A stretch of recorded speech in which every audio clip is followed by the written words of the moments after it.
झारखंड दिव्यांग संघ आज झारखंड के 24 जिला से 15 दिनों से राजभवन के समक्ष अपने धरना दे रहे हैं। बता दें कि धरना क्यों दे रहे हैं, क्योंकि हेमंत सरकार सत्ता में आने से पहले कही थी कि आप लोग दिव्यांग भाई बहन को जो 1000 पेंशन दिया जाता है उसे हम सत्ता में आने के बाद 2500 कर देंगे, लेकिन नहीं हुआ। वहीं आज झारखंड मुक्ति मोर्चा के रांची के कार्यकर्ताओं ने राजभवन के पास धरना दे रहे दिव्यांग संघ के लोगों को कहा कि अगर आप हेमंत सरकार हाय कीजिएगा तो हम लोग आपको यहां से मार पीट कर भगा देंगे।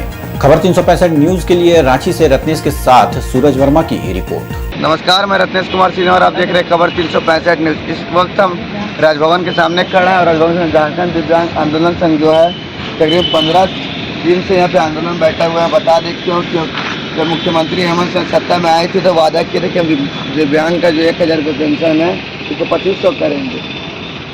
इसलिए बैठे हुए आप लोग अपनी समस्याओं के समाधान कराने के लिए बैठे हुए। कुछ हमारी समस्याएं हैं जो बहुत महत्वपूर्ण है, उसके कुछ मुख्य मुद्दों को लेकर के 21 सूत्री मांगों को लेकर के बैठे हुए 26 नवंबर से। पहला तो ये है कि हेमंत सरकार, गठबंधन की सरकार, झारखंड सरकार, जो मुझे सब एक है, इन्होंने अपने एजेंडा में मैनिफेस्टो में लिखा था कि वर्तमान दिव्यांगजनों का जो पेंशन है 1000, उसे हम लोग सरकार में अगर आ गए तो 2500 रुपये करेंगे। विगत 3 वर्ष हो गया है मगर अभी तक उस पर कोई कार्रवाई होती हुई नहीं दिख रही। अब देखिए, ये तो था उनका वादा। अब हमारा जो अधिकार है वो सबसे महत्वपूर्ण ये है कि हमारे लिए केंद्र द्वारा राज्य निष्पक्षता आयुक्त का एक पद होता है जो हमारे लिए न्यायालय है। हमारी हर समस्या, किसी ने मार्केट में बाजार में दुर्व्यवहार किया, घरेलू परिवार, उसका इंसाफ होता है, वहाँ से उनको एक नोटिफिकेशन जाता है, सजा सुनाई जाती है। आज वो पद 2 साल से खाली पड़ा हुआ है। तीसरा ये है कि हम लोग पढ़ लिख लेते हैं, कामयाब होते हैं, टेट जैसे परीक्षाओं को पास करते हैं, इसके बाद हमें भीख मांगना पड़ता है क्योंकि हमारे लिए रोस्टर बना हुआ नहीं है। और अगर सरकारी जगह पर कहीं नौकरी करना है तो वहाँ दूसरी सीट भर जाते हैं, हमारा खाली पड़ जाता है। और जब ये सीट खाली पड़ा जाता है तो उसका भी हमें कोई तरह का वहाँ पे बैकलॉग नहीं भरा जाता है। ये भी एक लचर स्थिति है। तीसरा ये है कि इतनी ठंड में आज 15 दिन से हम लोग बैठे हुए हैं। अब मैं मुद्दों को मैंने मुख्य रख दिया। मैं बता रहा हूँ स्थिति क्या अभी कि 15 दिनों से सरकार का कोई तंत्र हमसे पूछने नहीं आया कि आपकी मांगे क्या है, ना पार्टी द्वारा, ना अधिकारी द्वारा, ना सत्ता पक्ष द्वारा, ना विपक्ष द्वारा। आज हद तो ये हो गया, मैं आपको बताना चाहूँगा कि हम लोग यहाँ पे प्रोटेस्ट कर रहे थे जो हर रोज़ करते हैं। हेमंत सरकार हाय है ना, झारखंड की सरकार मुर्दाबाद, ये सब हम लोग प्रोटेस्ट कर रहे थे। और केंद्र के खिलाफ में जेएमएम के कुछ कार्यकर्ता यहाँ आए हुए थे, कुछ सीपीआई के भी आए थे, वो लोग भी यहाँ पे कर रहे थे।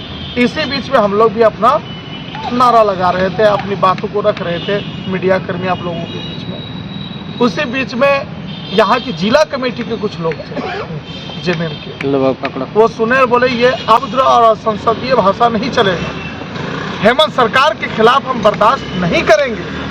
तो हमने कहा भाई सरकार आपकी बपोती नहीं है, हेमंत सरकार सिर्फ आपकी नहीं है, हम सबकी है और हम अपनी सरकार से मांग कर रहे हैं। तो उसमें से कुछ पता नहीं असामाजिक मानसिकता था ना क्या, कुछ उसमें से आए और कुछ बाजा पटकने लगे हमारे बॉक्स को, बैसाखी बोले उठा के पटक देंगे, दिव्यांग को यहाँ से हटा देंगे, एसडीओ का क्या हिम्मत है, उसको भी यहाँ से हटाना पड़ेगा, सब धरना उड़ना बंद करो यहाँ पे, असंसदीय है। हमने बोला क्या संसदीय, तो बोला आप हेमंत सरकार के खिलाफ नहीं बोल सकते।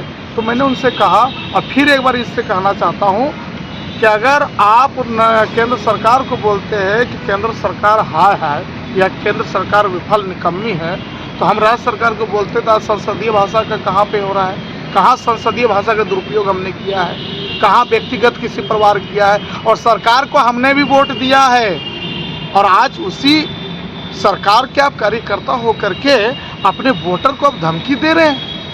अरे जताना क्या चाहते हैं, क्या बाहुबल है? हेमंत सोरेन तो कह रहे हैं कि हमने 3 वर्षों में जो काम किया है वो दिख रहा है। पारा शिक्षक हो, सहायक पुलिसकर्मी हो या आंगनबाड़ी सेविकाएं हो, सबका काम किया है, सबका काम हो रहा है धीरे धीरे। कोरोना आ गया था बीच में, इसलिए 2 साल अटक गया। अब जब काम कर रहे हैं तो बीजेपी भी अटकन लगा रही है और फिर भी हम काम कर रहे हैं। अब बीजेपी क्या कर रही है उसका तो वो सूद लें।